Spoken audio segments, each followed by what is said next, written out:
The concept of transporting the injured by aircraft has its origins in the military, and the concept of using aircraft as ambulances is almost as old as powered flight itself.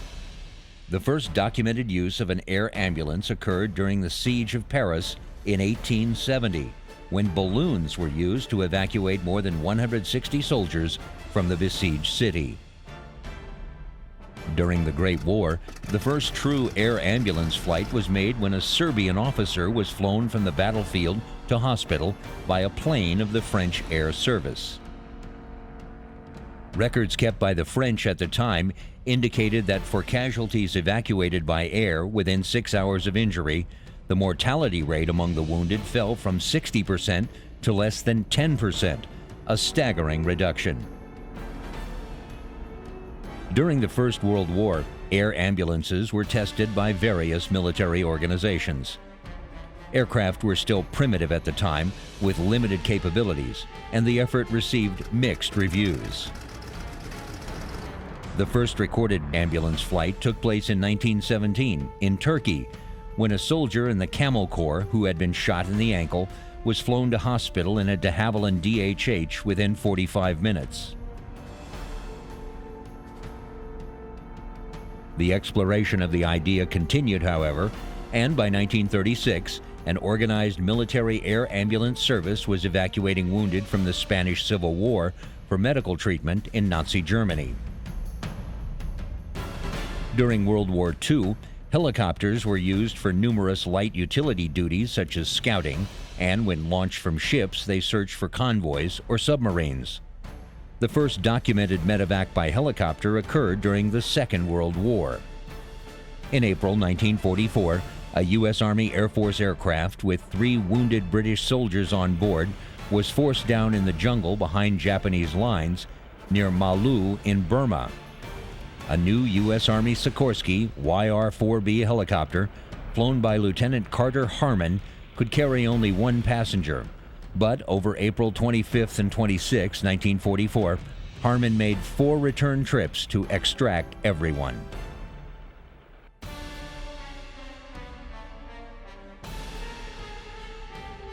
They also carried out a large Medevac operation in June 1945, when helicopters airlifted at least 70 wounded soldiers from the front lines in Lausanne to rear area hospitals, marking the first time that U.S. helicopters came under concentrated enemy fire.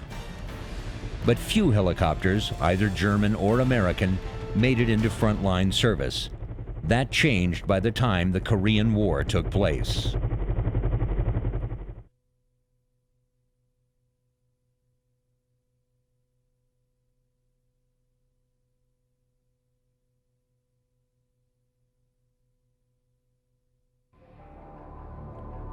Korea proved the practicality of evacuation by helicopter, direct from combat zones to medical facilities.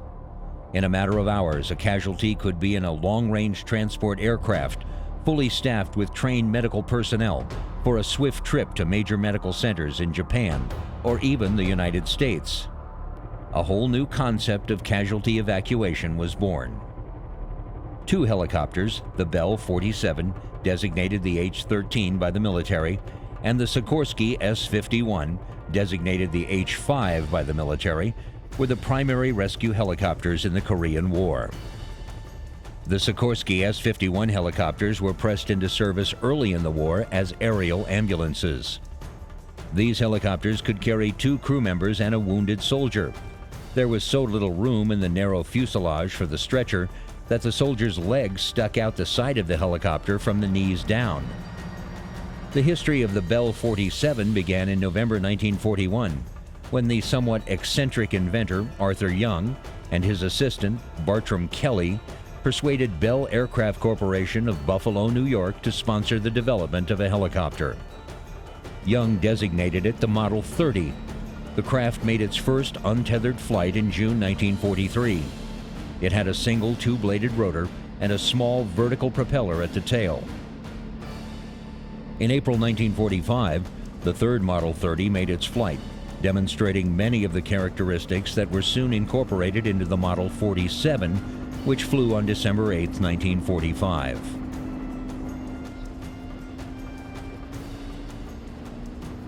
The first dedicated use of helicopters by U.S. forces occurred during the Korean War, during the period from 1950 to 1953.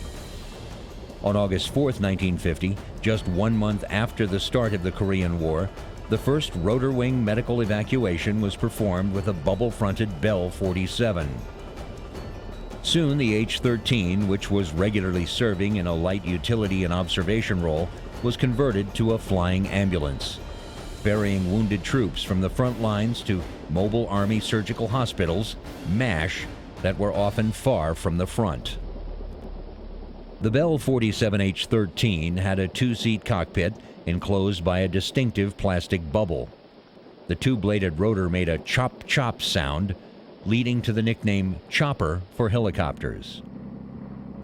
While popularly depicted as simply removing casualties from the battlefield, helicopters also expanded their services to moving critical patients to more advanced hospital ships once initial emergency treatment in field hospitals had occurred. The Army fitted stretchers on both sides of the cockpit, outside of the cockpit, atop the landing skids, so a pilot could carry the wounded soldiers to medical help. They were covered with blankets in a nearly futile effort to maintain body heat and prevent wound contamination. Small plastic bubbles were fitted at the fronts of the stretchers to protect the men's heads. It was a cold and windy ride for the wounded soldiers, but it meant they would be rushed to a team of trained doctors working in a well-equipped hospital room. The alternative was first aid at the battlefield and a long, bumpy ride to a field hospital. However, the limited carrying capacity of these small helicopters and their slow speed were clear drawbacks for military use. It is estimated that more than 20,000 injured soldiers were evacuated by helicopter. The World War II casualty death rate of 4.5 deaths per 100 casualties dropped to 2.5 per 100 casualties during the Korean War.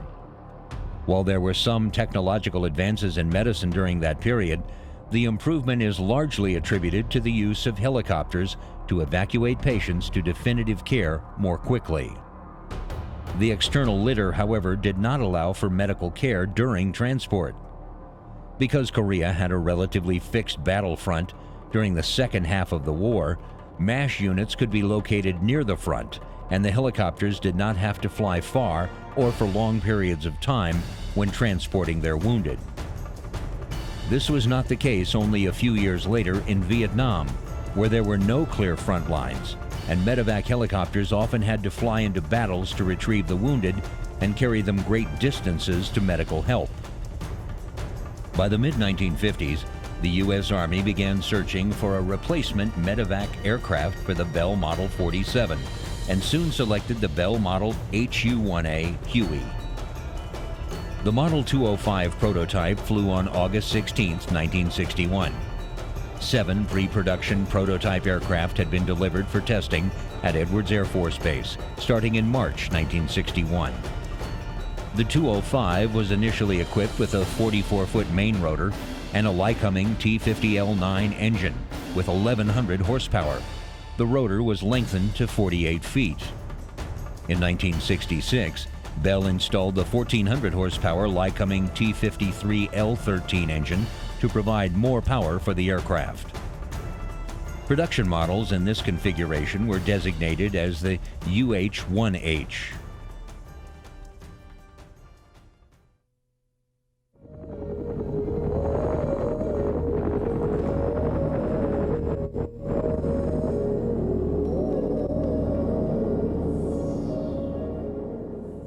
The next major advance in AM transport occurred during the Vietnam War, where the Bell HU-1 helicopter was placed into operation. For Jack Teasing, flying the HU-1 in Vietnam was a graduate school in flying. Basically, we unloaded the aircraft, put them together, test flew them, and again, most of the guys I flew with had been there before. So I'm flying with second tour boys that were very, very good at what they did and showed you how to do things with that UH-1 that was not taught to you in flight school. I remember one captain telling me, he said, "You're probably not going to make it out of here alive, but listen to what I have to tell you, and let me show you how to do this." And maybe you'll have a better chance at it. So that was a real sobering speech this guy made before we climbed into the cockpit. And I was all ears and eyes. Basically, yes or no, sir, show me what you have so I can stay alive. And lessons well learned, which you pass on again to somebody else as they come on board. The medic who flew into hell with the Huey pilots often did not have the luxury of an experienced voice to show them the ropes. You were popped out of a helicopter, just kind of thrown out there with your bags in that, and you're there. You're out there.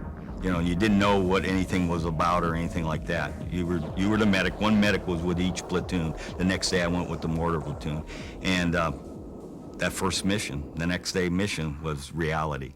Going after this, I don't like using the terms, but crispy critters, a couple guys down in a helicopter, going out looking for them and stuff like that. And that's when it hit. And it said, then you wondered, what the heck? And like I said, I had some age going for me, but I had one plus being a medic.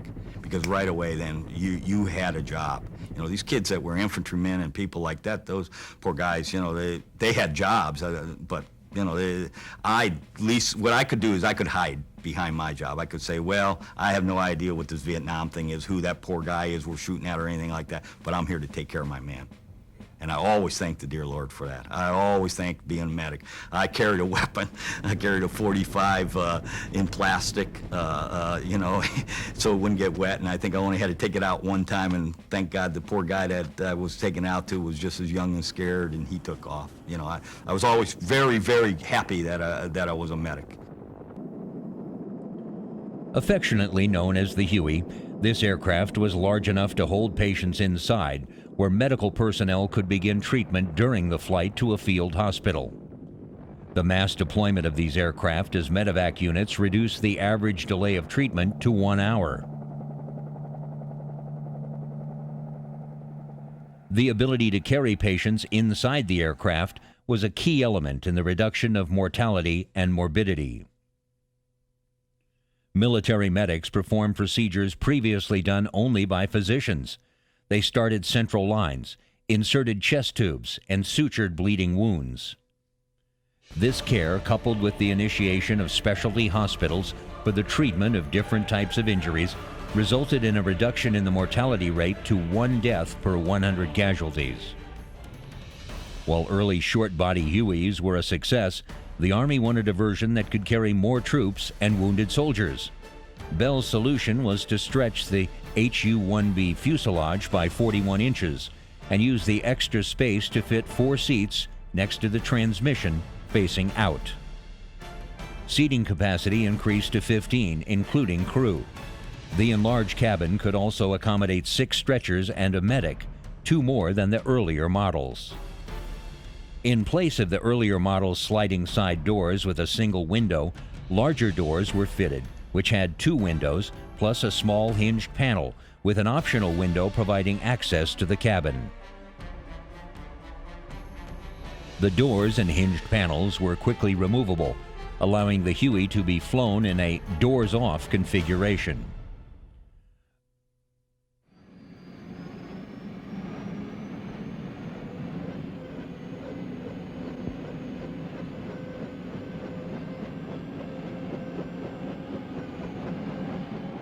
In early 1962, the 57th Medical Detachment helicopter ambulance went to Vietnam to provide Medevac service to the Army of the Republic of Vietnam, ARVN forces.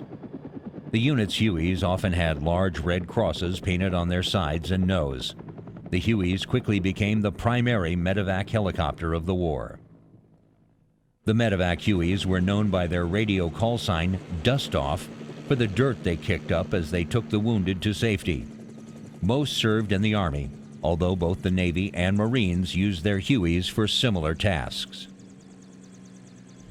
Although almost never armed, dust-off Hueys sometimes dropped off supplies and even ammunition to troops in the field, what one pilot referred to as preventive medicine.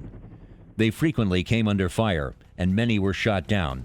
The large red crosses on their sides did not provide them with immunity. Dust-off pilots often earned reputations for immense bravery, risking themselves and their aircraft to remove wounded soldiers during intense firefights. The dust-off call sign was acquired by the Medevac units in Vietnam in January 1964, ironically and quite appropriately by way of medical necessity. The occasion was a bloody two-day operation west of Saigon near the Cambodian border in early January 1964. At the time, all combat units utilized randomly selected call signs controlled by the Navy Support Activity Vietnam, which were changed periodically in accordance with signal operating instructions in the interest of security. The call sign of 57th Med Detachment on that day happened to be Dust Off. Fighting was heavy, casualties were mounting, evacs were continuous, and communication between the evac helicopters and ground commanders was overwhelming. At the time that the code changeover was ordered to occur, the major ground commander as well as the Medevac air crews became concerned that, due to the battlefield chaos, switching to a new call sign may jeopardize evacuation. At the request of the ground commander, the 57th Med Commander agreed immediately to delay the call sign changeover. After the operation, it was decided that a permanent aeromedical evacuation call sign would help avoid possible future mission impairment. Within a few days, official approval was received for the permanent call sign change to Dust Off.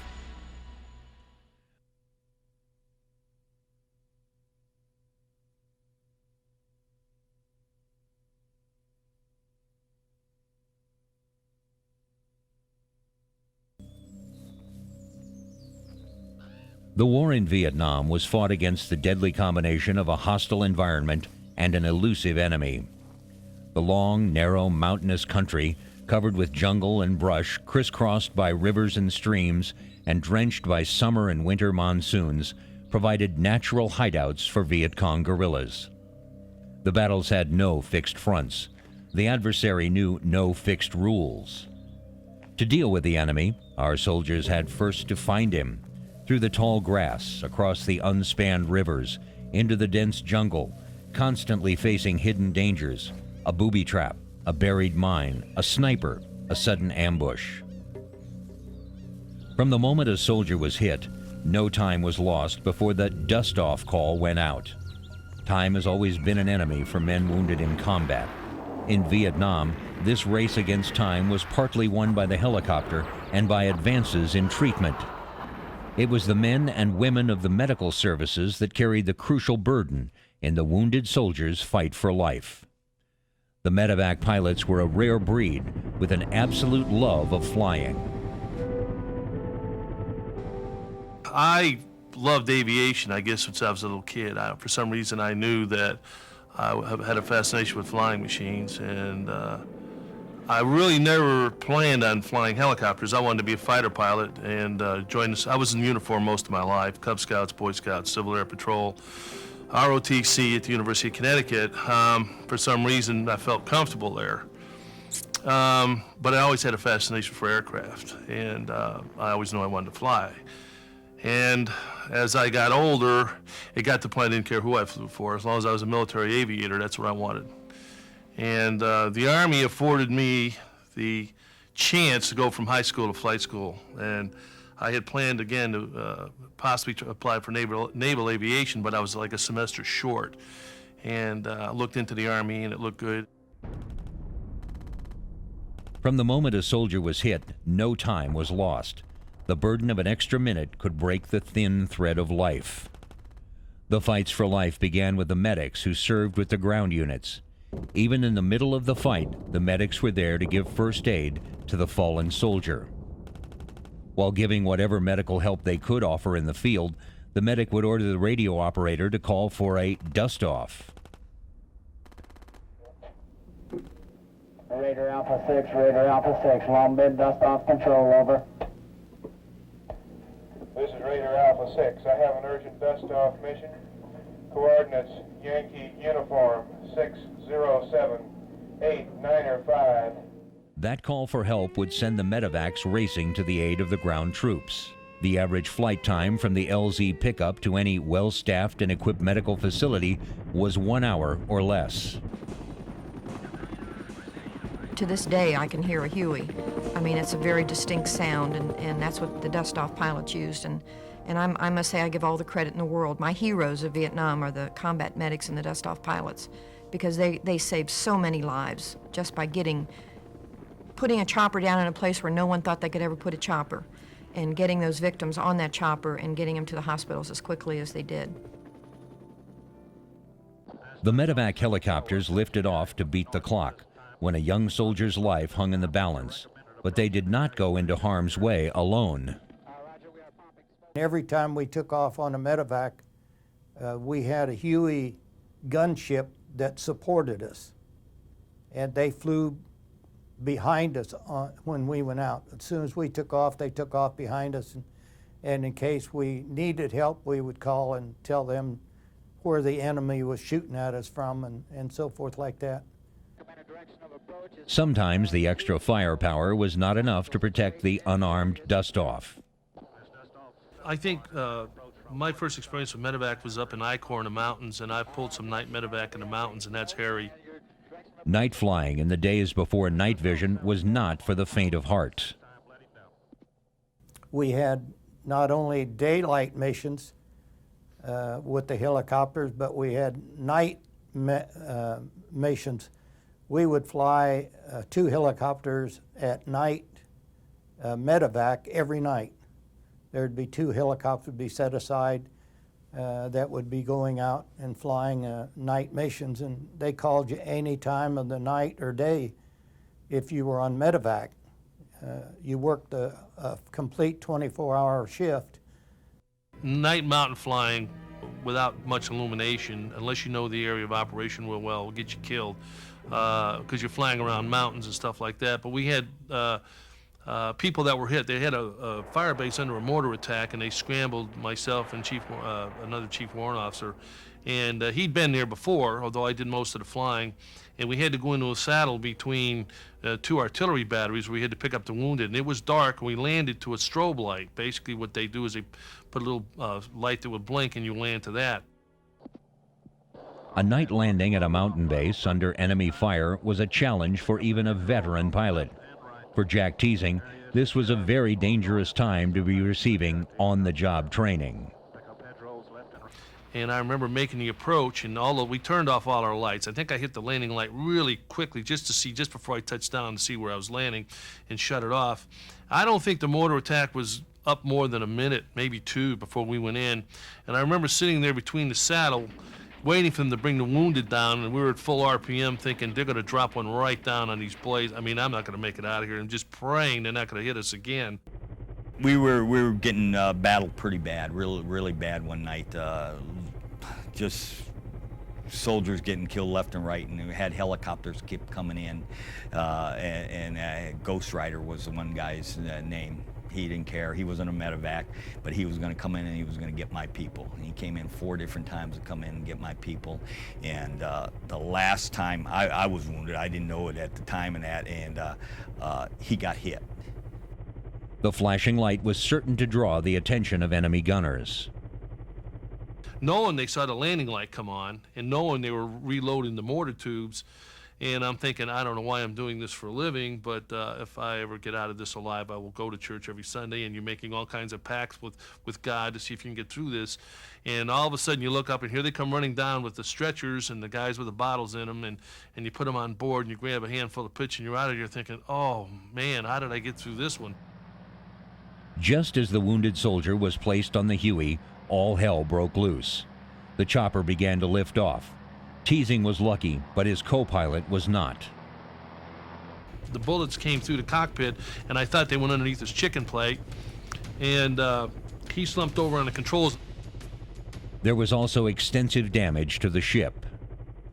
Little did I know I had battle damage in the tail rotor section. Well, I had another ship come up, and I said I was hit, and another ship come up, looked me over, and I wasn't leaking any fluid, so I looked down and said everything was in the green. Teasing was now facing a situation that his training never covered. When it was going on, I just remember saying to myself, I know I'm going to die, but I'm very busy. I remember saying that. And the tower kept screaming, what was the matter? And I didn't have time to talk to him. I had an airplane that was totally out of control. You know, it's kind of an instantaneous course on how to fly an aircraft out of control. They didn't cover that in flight school, by the way.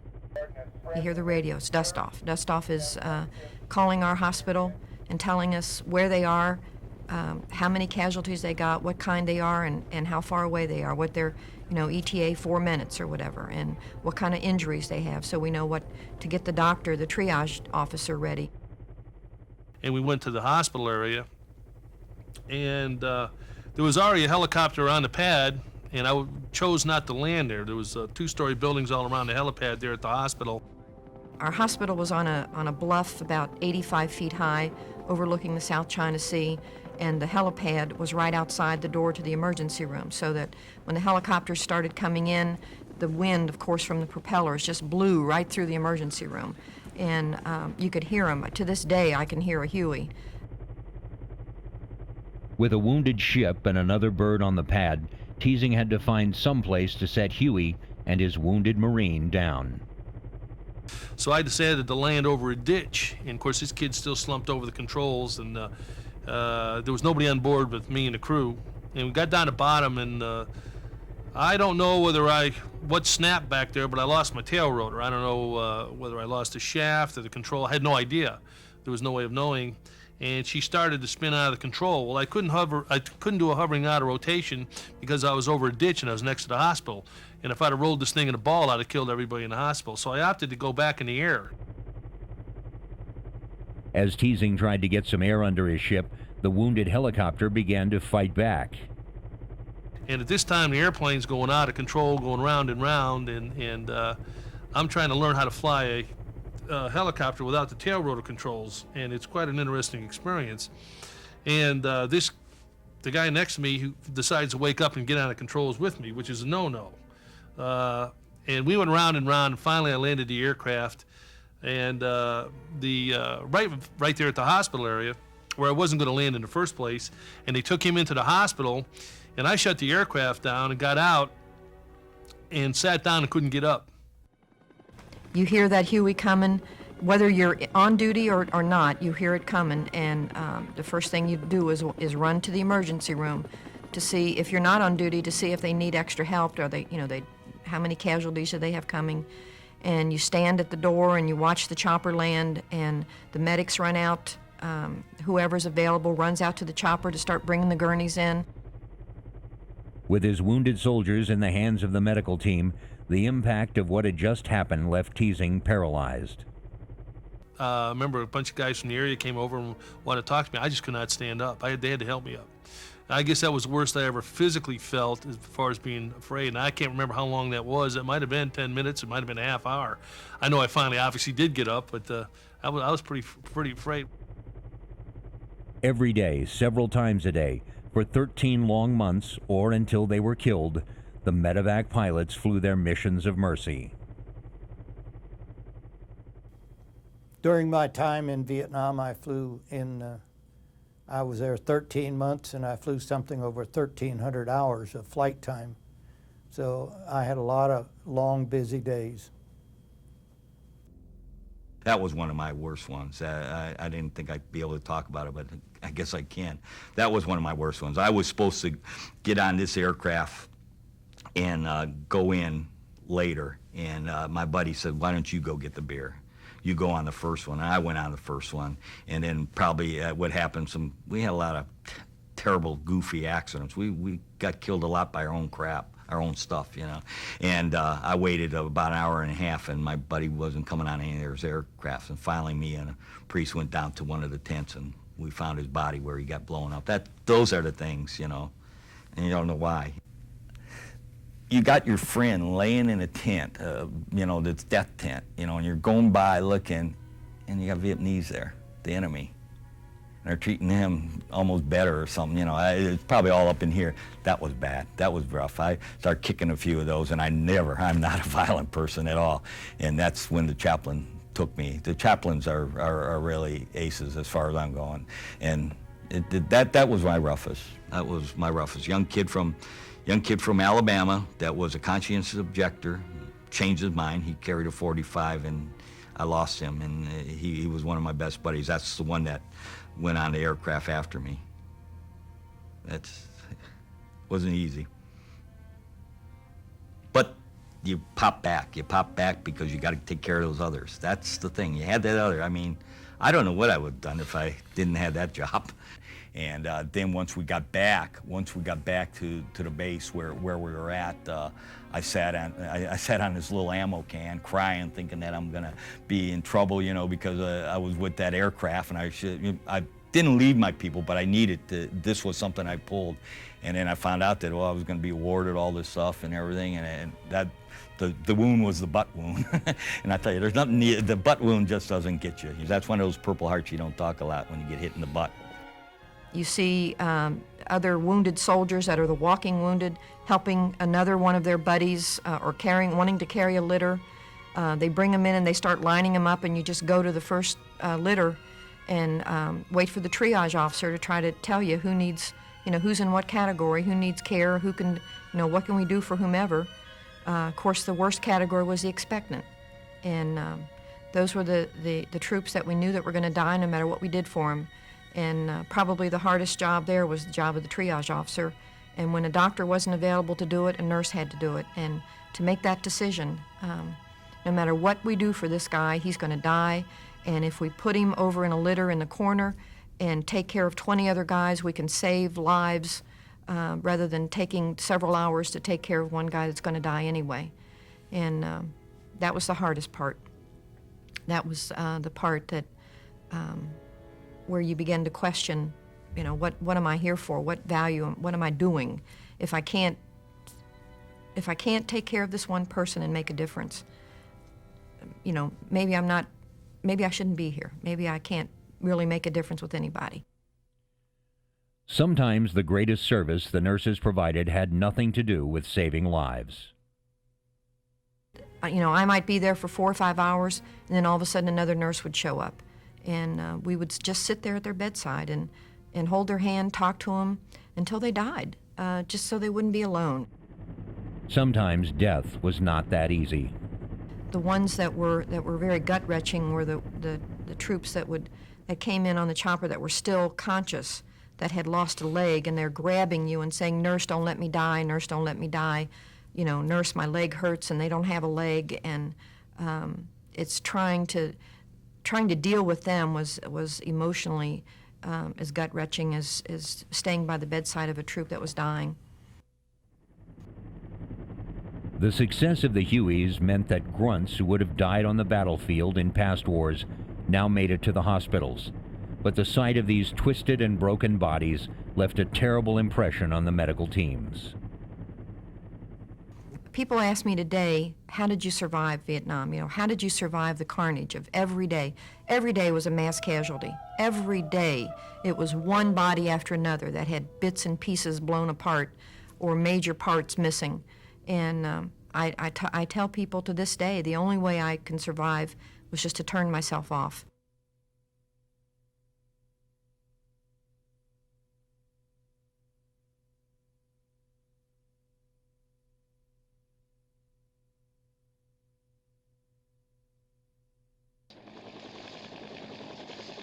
By the 1980s, the U.S. Army began replacing the Huey with the Sikorsky UH-60 Blackhawk in the Medevac role. The military's requirement was the ability to carry a greater number of wounded, and the Blackhawk's larger fuselage and higher speed compared to the Huey made it highly valuable in 1991 during Operation Desert Storm. But the Army also changed tactics. Medevac helicopters no longer went into firefights to retrieve the wounded. Instead, wounded soldiers were retrieved either by the helicopters that brought them to the front or by dedicated search and rescue craft. They were then taken to a staging area where the most seriously wounded soldiers were evacuated by Medevac helicopters to field hospitals. When an urgent mission drops, we know that somebody's life is in danger, or it's life, limb, or eyesight that we're trying to save. So the quicker we get out of here and on scene, the quicker we can get the medical attention to and get them back here.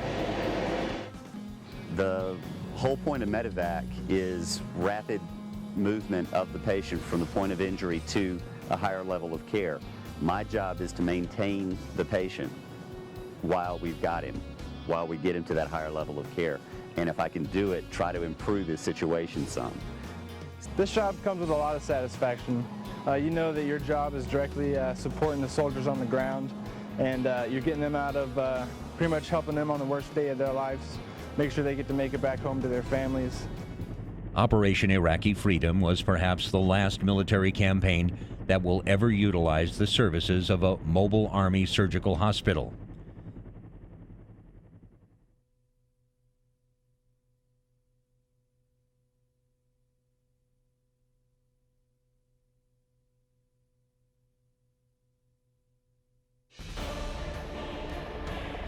Military transport helicopters are used in places where the use of conventional aircraft is impossible.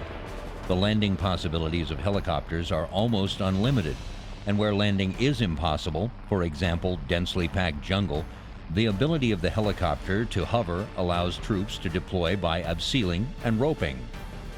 Transport helicopters are operated in assault, medium, and heavy classes. Air assault helicopters are usually the smallest of the transport types and designed to move an infantry section and their equipment. Helicopters in the assault role are generally armed for self-protection, both in transit and for suppression of the landing zone. This armament may be in the form of door gunners, or the modifications of the helicopter with stub wings and pylons for the carriage of missiles and rocket pods. Medium transport helicopters are generally capable of moving up a platoon of infantry and being able to transport towed artillery or light vehicles, either internally or as underslung rolls. Unlike the assault helicopter, they are usually not expected to land directly in a contested landing zone, but are used to reinforce and resupply landing zones taken by the initial assault wave.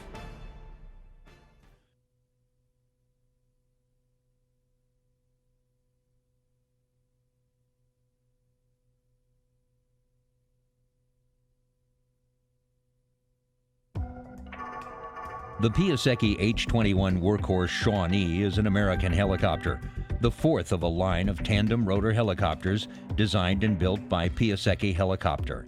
Commonly called the Flying Banana, it was a multi-mission helicopter utilizing wheels, skis, or floats. Piasecki Helicopter designed and successfully sold to the U.S. Navy a series of tandem rotor helicopters, starting with the HRP-1 of 1944. The HRP-1 was nicknamed the Flying Banana because of the upward angle of the aft fuselage that ensured the large rotors did not hit each other in flight. The name would later be applied to other Piasecki helicopters of similar design, including the H-21. In 1949, Piasecki proposed the YH-21A workhorse to the United States Air Force, which was an improved all-metal derivative of the HRP-1. After its maiden flight in April 1952, the Air Force ordered 32 H-21A SAR models and 163 of the more powerful H-21B assault transport variant. The H-21C saw extensive service with the U.S. Army, primarily for use in transporting troops and supplies. Various experiments were made by the Army in arming the H-21C as a gunship. One experimental version was tested stateside with a Boeing B-29 Superfortress 50 caliber remote turret mounted under the nose. Relatively slow, the CH-21's unprotected control cables and fuel lines proved vulnerable to the enhanced threat posed by NVA and Viet Cong ground forces, which were increasingly well supplied with automatic small arms and heavy anti-aircraft machine guns. The shooting down of a CH-21 Shawnee near the Laotian-Vietnamese border with the death of 4 Army aviators in July 1962 were the U.S. Army's first Vietnam casualties. Despite these events, the Shawnee continued in service as the U.S. Army's helicopter workhorse in Vietnam until 1964, when it was replaced with the UH-1 Huey. In 1965, the CH-47 Chinook was deployed to Vietnam, and later that year, most CH-21 helicopters were withdrawn from active inventory in the U.S. Army and Air Force.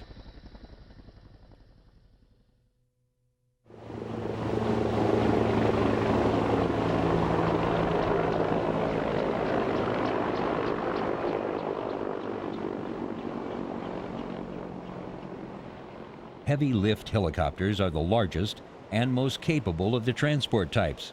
Currently limited in service to the CH-53C Stallion and related CH-53E Super Stallion, CH-47 Chinook, Mil-26, and Aerospatiale Super Freelon. The Sikorsky CH-53E Super Stallion is the largest and heaviest helicopter in the United States military. It was developed from the CH-53C Stallion, mainly by adding a third engine, a seventh blade to the main rotor, and canting the tail rotor 20 degrees. Sailors commonly refer to the Super Stallion as the Hurricane Maker because of the downwash the helicopter generates. It was built by Sikorsky Aircraft for the United States Marine Corps. The less common MH-56E Sea Dragon fills the United States Navy's need for long-range minesweeping or airborne mine countermeasures (AMCM) missions and performs heavy lift duties for the Navy. The CH-53E, MH-53E are designated S-80 by Sikorsky. Currently under development is the CH-53K, which will be equipped with new engines, new composite rotor blades, and a wider cabin. Capable of lifting up to 80 troops and moving small AFVs, usually as slung loads, but also internally, these helicopters operate in the tactical transport role in much the same way as small fixed-wing turboprop airlifters. The lower speed, range, and increased fuel consumption of helicopters being more than compensated by their ability to operate anywhere. The U.S. Air Force's HH-53BC Super Jolly Green Giant was for special operations and combat rescue and was first deployed during the Vietnam War.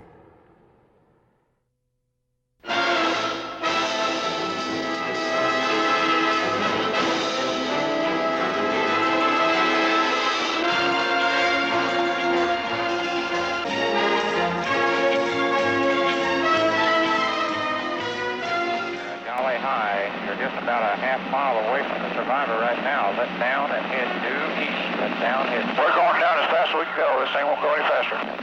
Okay, 4 for it. That's the boy. Sandy, you guys keep it open. Keep your eyes open. Northwest to the high cars. Okay, gang, keep it moving. Sandy 02, check my instruments. Is everything okay? Sandy 02, copies. Roger, copy. Everything's looking fine. 03, you're straight ahead, about 400 meters. Okay, Charlie, straight ahead. Straight ahead. Vectoring you. Straight ahead on the top of the ridge line. Go ahead. I got him. Below the train. Okay, we got the smoke. Right, babe. Go get him. Okay, just stand by, babe. We're coming in to get you. Stand by. Keep going, Charlie. How you feeling down there? Any bad guys or anything in the area? Did you see anything on your way down that might give us a big handle on getting you up?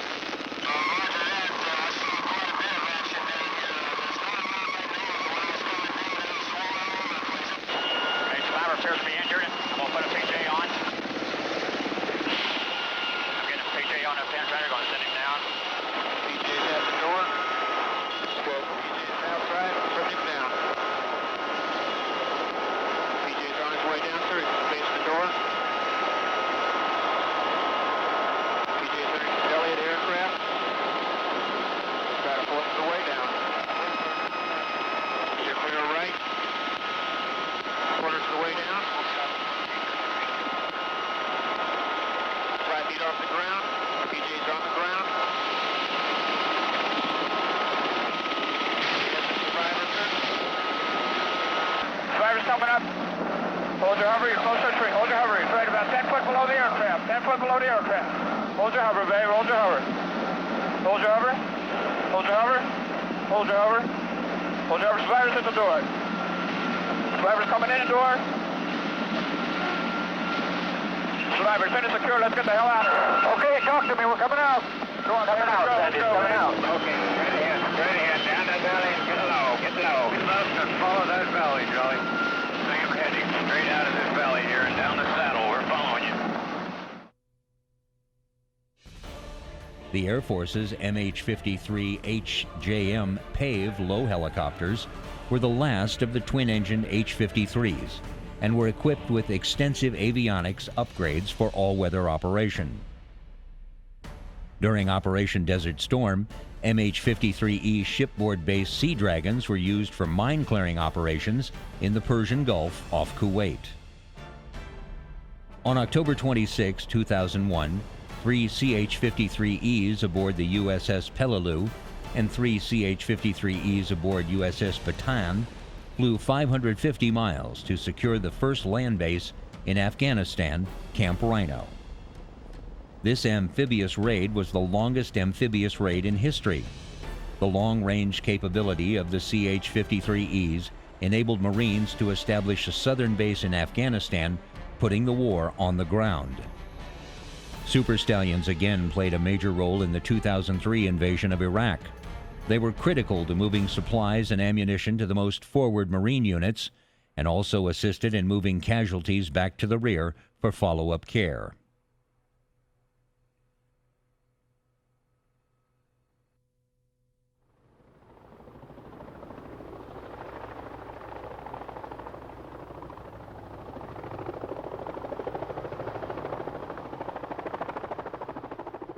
The Boeing Vertrol CH-46 Sea Knight is a medium-lift tandem-rotor transport helicopter used by the United States Marine Corps to provide all-weather day or night assault transport of combat troops, supplies, and equipment. The CH-46 engines are coupled, so either could power both rotors in an emergency. The rotors feature 3 blades and can be folded for on-ship operations. The CH-46 has a cargo bay with a rear-loading ramp that could be removed or left open in flight for extended cargo or for parachute drops. An external winch is mounted in the forward cabin and can be used to pull external cargo on pallets into the aircraft via the ramp and rollers. A belly sling hook, which is usually rated at 10,000 pounds, could be attached for carrying external cargo. Although the hook is rated at 10,000 pounds, the limited power produced by the engines precludes the lifting of such weight. It usually has a crew of 3, but can accommodate a larger crew depending on mission specifics.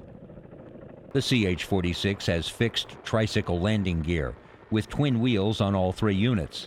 The gear configuration causes a nose-up stance to facilitate cargo loading and unloading.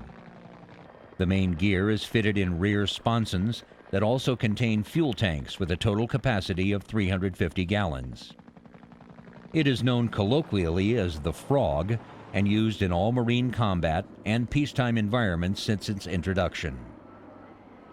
Still regularly flown by the Marine Corps, its longevity as a reliable airframe has led to such mantras as "Frogs forever" and "Never trust a helicopter under 30." CH-46E Sea Knights were used by the United States Marine Corps during its 2003 invasion of Iraq.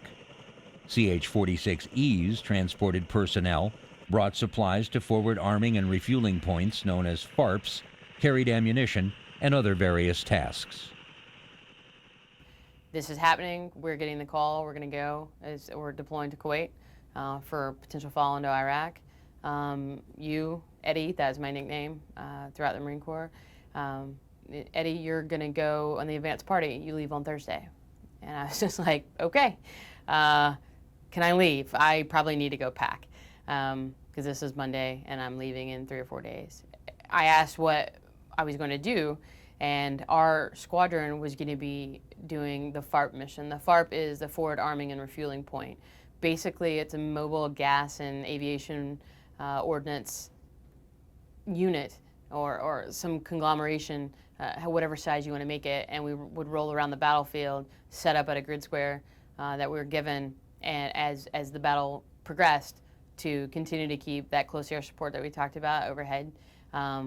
That would be a forward place where all the aircraft could land, rearm, refit, and get right back into the fight. At the time, I didn't really even know how to spell FARP. Not many of us did. We had sported something called Weapons and Tactics Instructor Course, or WTI, which is a huge event out in Yuma every year that it's big for all your aviators, and that's their big tactics school. So we supported that. We did some of this FARP concept, but we had never done it at the tactical, no kidding tactical. We'd done it at Garrison, where we just go out, set up these massive locations, and sit there for 6 weeks in the field while the pilots are all going through their training, and we do that in the fall, we do that in the spring, and that's what NWSS did. So this was going to be a new concept, and we were going to task organize our companies, because there was, you know, a transportation company, an engineer company, an airfield operations company, and a headquarters company. We were going to take the 4 of those companies, throw it all in a hat, shake it up, pop out units, and the company commanders would still have company command, but you would each be a different FARP team. So we had a lot of work to do. We didn't really, this was going to be new to us. So we got ready to go Thursday. As things go, we didn't leave exactly Thursday. I think we left the following week. In the meantime, I had the rest of my company going in to do some of the offload of the equipment that some of the pre-positioned ships that we have out, they were going to offload that equipment in Kuwait. Our unit didn't have, because we were so late on the docket, so to speak, to deploy, we were embarking all our gear, but it wasn't going to make it in time because I had to, you know, slow boat to China kind of thing. So once we got over there, we were going to be sharing gear with other units. Or not sharing, but all the units would have to go back to the stubby pencil drill and see, no kidding, what gear do I need? What gear can I live without? How do I spread load this gear among 5 units, vice 4, or whatever the number was. So it was getting ready to get really exciting and scary in many ways. Not, you know, nail-biting scary, but just like, holy crap, this is it. Now we're doing what we've been trained to do. And oh yeah, we got a lot of training to do because I'm not really sure what we're going to do. While the United States Navy retired the airframe on September 24, 2004, replacing it with the MH-60 Nighthawk, the Marine Corps plans to maintain its fleet until the MV-22 is fully fielded. The replacement process is expected to continue through the other medium helicopter squadrons into 2014.